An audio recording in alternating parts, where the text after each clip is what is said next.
Bonjour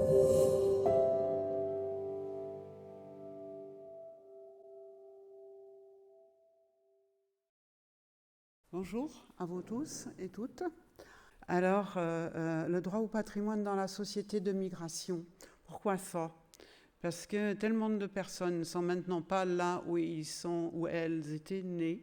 Tant de personnes sont obligées ou choisissent de se déplacer. Donc la localisation du droit au patrimoine et la socialisation du droit au patrimoine et des droits culturels, le droit au patrimoine en faisant partie, est beaucoup plus difficile à localiser.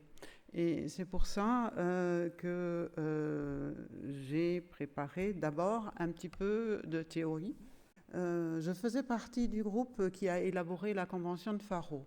Notre but au début, c'était de préparer une convention, peut-être encore des règles, comment gérer le patrimoine de l'Europe, puisque c'était au Conseil de l'Europe.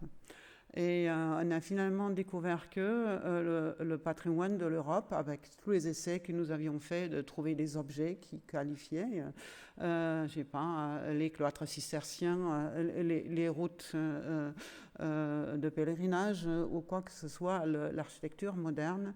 Et on a abouti à une réflexion toute autre, parce qu'on a fini par ne pas du tout définir un objet ou des objets patrimoniaux européens qui représenteraient en quelque sorte toute l'Europe, mais on a renversé le regard pour dire que le côté européen du patrimoine, c'est un droit au patrimoine et pas du tout un droit du patrimoine. Donc, qui a le droit à quel patrimoine où? Et est-ce qu'on peut mettre des limites ou pas? Voilà pourquoi j'aimerais bien, je vous lis une très belle phrase, je trouve, dans le préambule de la Convention de Faro. L'auteur, d'ailleurs, Daniel Théron, ils ne sont jamais dit les auteurs des préambules, mais les préambules écriveurs sont libres d'écrire n'importe quoi parce que personne ne contrôle. C'est les paragraphes qui sont bien testés, mais le préambule est plutôt libre.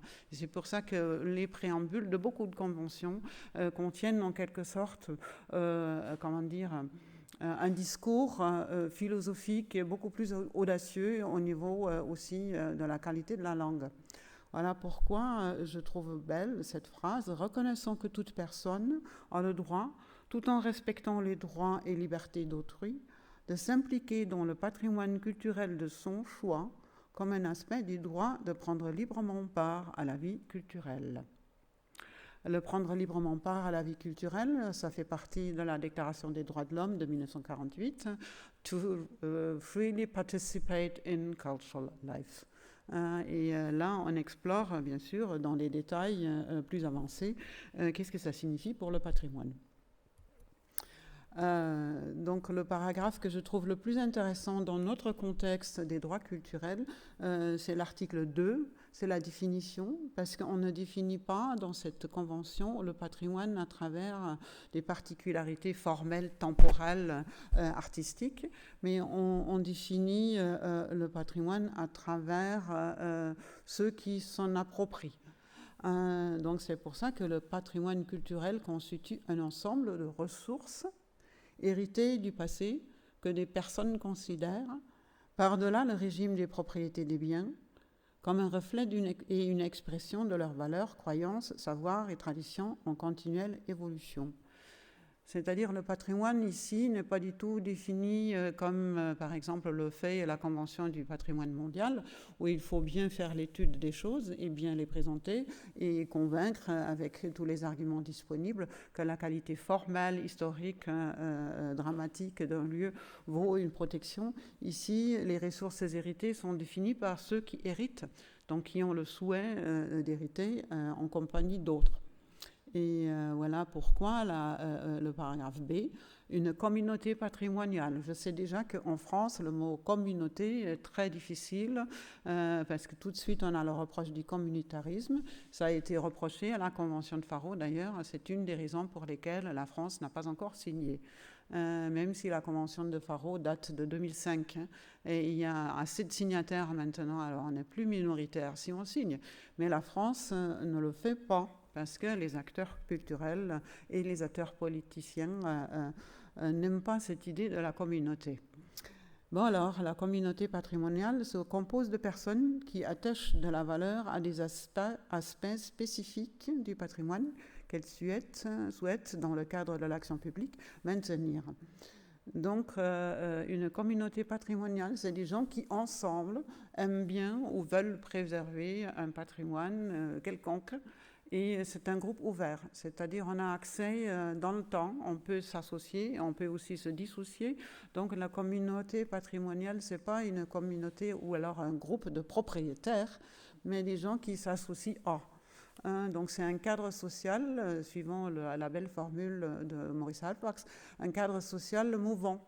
Pour la Déclaration des droits culturels de l'homme, que nous discutons tout le temps ici, j'aimerais aussi tirer l'attention sur le préambule, parce que là encore, on a la beauté de la philosophie qui est derrière ces formules-là, considérant la nécessité de prendre en compte la dimension culturelle de l'ensemble des droits de l'homme, tous les droits de l'homme actuellement connus, estimant le respect de la diversité des droits culturels est un facteur déterminant pour la légitimité et la cohérence du développement durable fondé sur l'indivisibilité des droits de l'homme. Et donc, le dernier mot, constatant que les droits culturels ont été revendiqués principalement dans le contexte des droits des minorités. Ça, c'était un cours de travail dans les années 80-90. L'idée de ces droits était d'abord prévue pour les minorités. Au Conseil de l'Europe, c'était le discours principal. Et le groupe de Fribourg, et c'est pour ça qu'elle s'appelle, cette convention s'appelle la Déclaration de Fribourg, le groupe de Fribourg s'est dissocié de ce discours du Conseil de l'Europe, parce que c'était pas pour les minorités seulement qu'on voulait mettre en valeur les droits, mais c'était de façon universelle, donc pour tout un chacun, notamment pour les plus démunis, mais pas que. C'est l'origine de la déclaration de Fribourg est donc de beaucoup plus longue durée que celle de la convention de Faro. Et dans le groupe de Faro, d'ailleurs, il y avait 2 représentants absolument importants du groupe de Fribourg. Et c'est comme ça que la convention de Faro a beaucoup aussi appris de ce travail de Fribourg sur les droits culturels. Donc, les droits culturels, est-ce que c'est une obligation identitaire ? C'est-à-dire, on se fixe dans un cadre souhaité, et non, parce que c'est un droit individuel. On avait discuté déjà ici, hier, si les droits culturels sont pour chacun seul, et il y a la formule du seul ou en commun. C'est encore écrit dans la Convention, et on a rediscuté, est-ce que c'est le seul et en commun, pas seul ou en commun. Je trouve que la différence est très marquante. Ici, c'est encore seul ou. D'accéder notamment par l'exercice des droits à l'éducation et à l'information au patrimoine culturel qui constitue les expressions des différentes cultures. Là, on a encore un mot qui est aussi à rediscuter, parce qu'il ne s'agit pas du tout d'un droit d'accès au patrimoine déjà fait et déjà défini, mais un accès au chantier de la fabrication du patrimoine. Ça, c'est très important à prendre en compte. Là aussi, on rediscute et on va peut-être aussi changer un petit peu cette phrase-là. Plus important encore pour moi, allemande que je suis, qui m'associe par-ci, par-là, dans d'autres endroits qui ne sont pas nécessairement en Allemagne, toute personne a la liberté de choisir de se référer ou non à une ou plusieurs communautés culturelles sans considération de frontières et de modifier ce choix. Ça met l'individu, chacun entre vous, libre de vous associer ou pas, et de vous dissocier ou pas d'une certaine communauté patrimoniale ou d'une certaine communauté culturelle ou d'un groupe qui vous attire, auquel vous voudriez peut-être adhérer, mais vous n'êtes pas sûr si vous êtes bienvenu. Mais vous avez le droit de l'expérience. On peut être refuté, mais si on ne court pas le risque, on ne bougera pas. Donc voilà, ça c'est mes phrases pour moi fondamentales. Et encore un dernier papier que j'adore, qui n'a aucun rang, nulle part, parce que ça n'a jamais été déclaré quelque part de manière publique, mais vous le trouverez sur le site du Conseil de l'Europe pour une raison que j'ignore. Parce que ce texte, encore écrit par Daniel Théron, celui qui s'occupait du patrimoine au Conseil de l'Europe dans les années 2000 jusqu'à 2011 encore, c'est le manifeste européen pour la multiple appartenance culturelle. Alors là où vous êtes, où vous n'êtes pas, ceux qui sont d'ici, ceux qui ne sont pas d'ici, devraient se trouver libres de s'associer à une communauté, une appartenance culturelle. Tout individu peut simultanément ou à diverses périodes de son existence faire sienne les appartenances culturelles auxquelles il entend adhérer. Nul ne devrait être enfermé contre son gré dans un groupe, une communauté, un système de pensée ou une représentation du monde. Toute personne devrait être libre de renoncer à tel ou tel choix passé et libre de ses choix futurs dès lors que ceux-ci sont en conformité avec les valeurs universelles telles que promues par le Conseil de l'Europe. Est-ce que vous vous souvenez, ceux qui sont plus âgés, comme moi par exemple, âgé que je suis, dans les années 60-70, on disait que les travailleurs étrangers en Allemagne devraient démolir les ponts derrière eux pour appartenir vraiment au nouveau lieu où ils sont maintenant. C'est-à-dire, c'est une exclusivité, on ne peut pas appartenir à deux endroits. Pour bien appartenir à l'Allemagne, il faut laisser derrière la patrie antérieure. Et ça a été la philosophie, par exemple, à la ville de Berlin, où on a eu beaucoup d'ouvriers, par exemple, qui venaient de la Turquie. C'était la philosophie des années 70. On a abandonné ça depuis quelque temps. Et cette liberté de s'associer ou pas à une appartenance culturelle de son propre choix et de révoquer ce choix, c'est bien sûr l'ultime liberté, difficile bien sûr à exercer, mais très beau à écrire et à lire. Et c'est pour ça que je vous le présente. Maintenant, devenons concrets. Pourquoi droit culturel dans la société de migration ? Parce qu'il y a dans tous les lieux tellement de personnes pas de souche, qui de toute façon est de souche, finalement, il y en a très peu. Qu'est-ce que ça signifie et pourquoi, justement, pour moi, c'est tellement important de discuter dans la société de migration et pas dans les individus migrés. J'ai d'ailleurs prêté le titre de mon intervention à ma doctorante Gülşah Stapel. Vous allez encore la connaître parce que je vais la citer. La Hardenbergstraße à Berlin. C'est là que se trouve mon université, c'est là que se trouve l'école des beaux-arts, c'est là que se trouvent plein de choses. Et on a l'impression que c'est une rue comme une autre. Mais il y a quelque chose de spécifique dans cette rue, cette Hardenbergstraße. Ça commence avec le nom. Le Hardenberg, c'était le chancelier de la Prussie entre 1807 et 1812.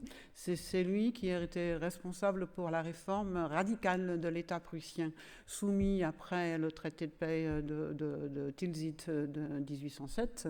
Napoléon régnait l'Europe.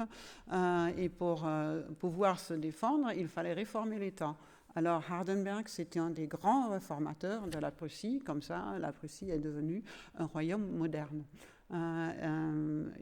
L'autre, von Stein, c'était lui qui avait écrit, par exemple, les nouvelles chartes pour les villes. Et entre autres aussi, ils avaient produit ensemble la loi qui libérait les Juifs.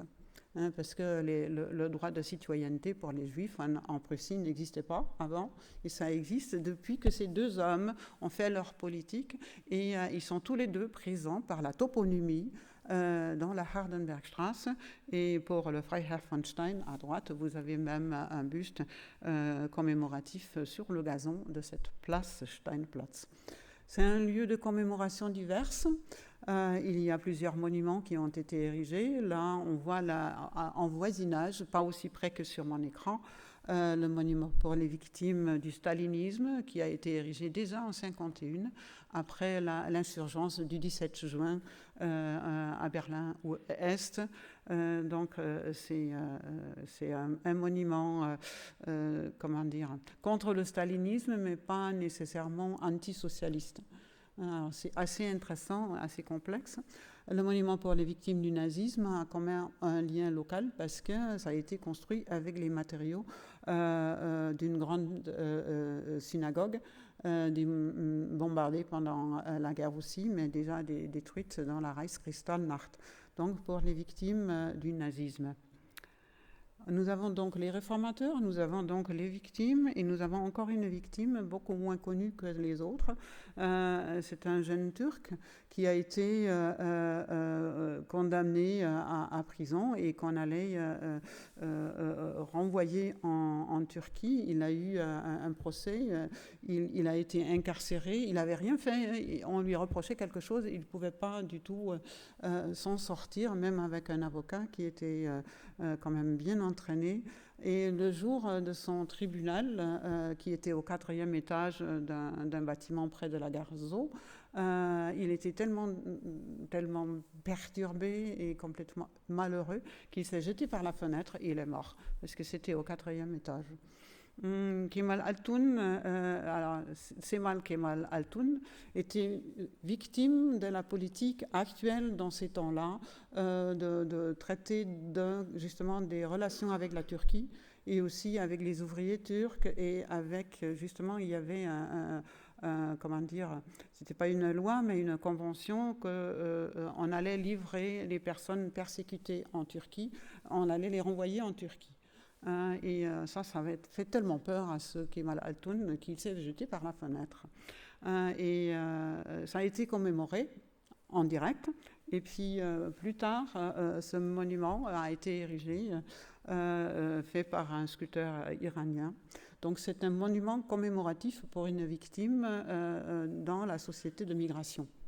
Et ça a été honoré par les migrants seulement. Et maintenant, ça fait partie du parcours. Dernier événement, il y en a beaucoup d'autres, mais le dernier est super important, c'est le meurtre. C'est Soghomon Tehlirian, le bel homme que voilà, vous voyez ici, à gauche, qui a tué l'homme à droite. Un Arménien a tué à coups de pistolet Talat Pasha, un des principaux responsables du génocide arménien. Dans la Hardenbergstrasse. Et il n'y a aucun monument, bien sûr, parce que ce n'est pas possible. Hein. On ne peut pas faire un monument pour un meurtre, on ne peut pas faire un monument pour un meurtrier, on ne peut pas faire un monument à la Hardenbergstrasse pour Talat Pasha, héros, parce qu'il n'était certainement pas un héros. Mais si Soghomon Tehlirian était un héros, de tuer ce tueur, on ne peut pas représenter ça dans un espace public dans la ville de Berlin. Impossible. Donc c'est invisible. Comme beaucoup d'autres événements, là je vous ai mis tous les événements qui s'associent à la Hardenbergstrasse. Et ce qui est intéressant là maintenant dans la théorie, c'est le voisinage des différentes histoires et que chacun est libre de s'associer à plusieurs, de s'intéresser non pas seulement à son histoire, mais aussi à celle des voisins. C'est-à-dire le voisinage permet une multidirectionnalité de la mémoire. Et pour vous lire ce que Gülçin Stapel, à laquelle j'avais prêté le titre de mon intervention, pour la mémoire multidirectionnelle, elle se déclare elle-même dans sa thèse. Parce que je poursuis un travail de mémoire multidirectionnelle comme motif d'ouverture et que je le développe de plus en plus au fil du temps, il s'agit d'un autre travail de mémoire que celui des contre-narratifs. Les contre-narratifs veulent combattre l'interprétation existante par une interprétation différente, déterminée. Les travaux de mémoire multidirectionnelle et les constructions d'héritage épiques ne donnent pas d'objectif clair.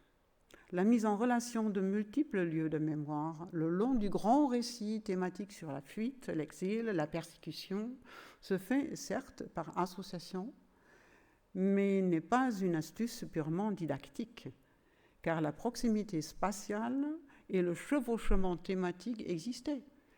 ils n'avaient simplement pas été mis en relation auparavant. Ou alors, ils n'avaient jamais été promus comme espace de mémoire à penser ensemble.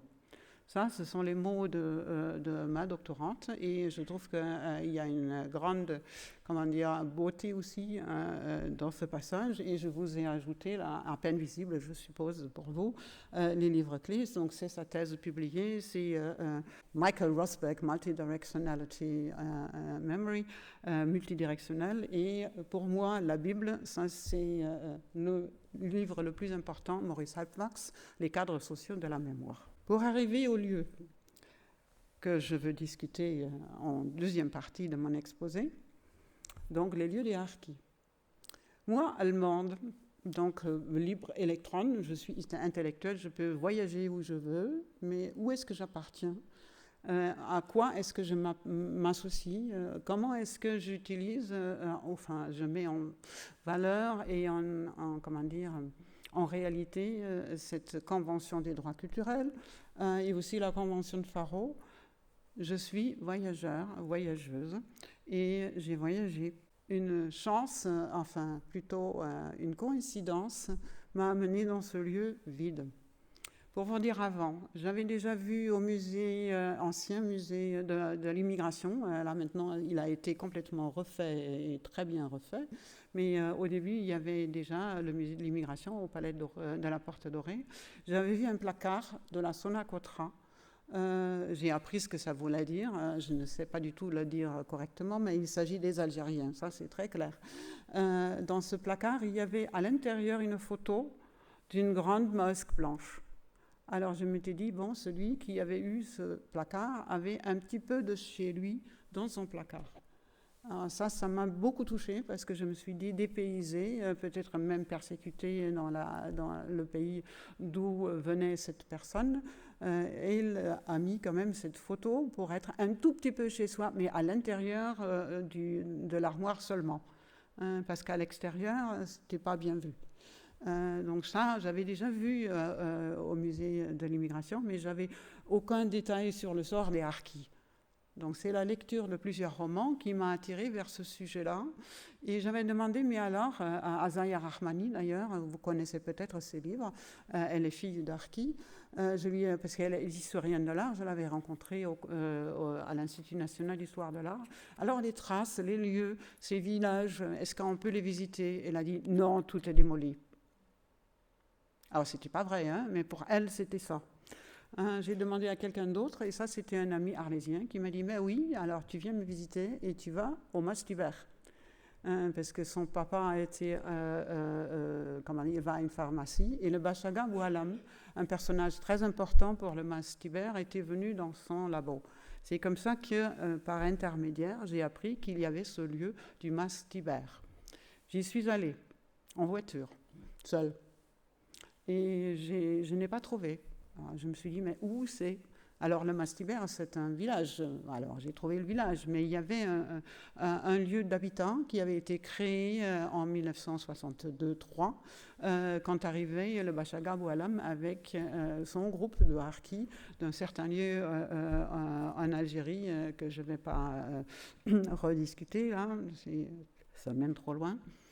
On avait fait on avait érigé comme ça un petit quartier avec des préfabs aussi fournis par la Sonacotra, mais pas comme dans les villages de forestage. Mais tout cela avait disparu. Alors j'ai demandé c'était où la cité du Mazet, personne ne voulait me dire, mais j'ai finalement trouvé, c'est ça.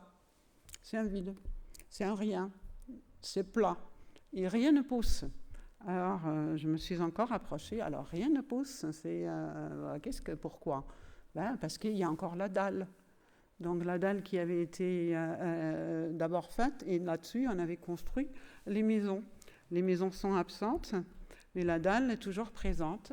Et là, j'ai superposé l'image du lieu sur Google Earth, et j'ai projeté dessus le plan de la cité du Mazet.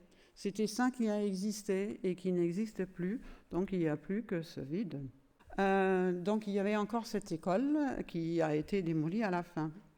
Sur ce lieu du Mazet, j'ai rencontré le monsieur, Mohamed Rafaï, qui m'a raconté qu'il avait passé son enfance à la cité du Mazet. Il était venu, soi-disant, pour regarder s'il y avait encore des figues, mais de toute façon, il n'y avait plus de figues. Donc il était venu pour revoir le lieu. En face, il y a tous les monuments pour le Bachag Aboualam, qui est un dignitaire, mais la cité du Mazet, c'était le vide. Et ici, maintenant, comment gérer un vide? Est-ce qu'il y a une valeur patrimoniale pour un vide? Est-ce que ce vide est tellement expressif qu'on pourrait le classer en tant que vide? Ou est-ce que ce vide est juste une coïncidence et on ne s'en occupe pas? Pour moi, ça m'a persécuté. Enfin, moi, j'ai jamais oublié ce vide. Je suis revenue, j'ai fait d'autres photos et j'ai fait une proposition. Et voilà, le Bachag Aboualam, c'était comme ça que ça se présentait. J'ai une proposition à faire, et ça, c'est le dernier écran. On voit la cité du Mazet, il y a beaucoup d'histoires à raconter là-dessus, il y a des gens qui savent raconter. Il y a un travail master sur le mastibert de Chloé Sosro qui m'a envoyé son travail tout récemment, et elle veut que je l'aide, que je l'encadre pour la production d'une exposition sur l'histoire du mastibert et en particulier de la cité du Mazet. Et ma proposition que je fais, c'est le modèle d'un chercheur anglais qui a, dans la ville de Konin, en Pologne, où il y avait beaucoup de juifs qui ont presque tous été tués, et lui, enfin, dans le Holocauste. Et lui, il avait rassemblé des histoires des survivants, il avait localisé les narratifs des témoins qu'il avait trouvés en Afrique, en Amérique et en Israël et en Angleterre, et il avait écrit tout cela sur son plan. Alors, c'est la localisation des récits. Et ça, c'est une chose que je vais proposer pour la cité du Mazet, de localiser les récits des gens qui ont habité ces maisons qui n'existent plus, pas pour combler le vide, mais pour l'articuler. Merci.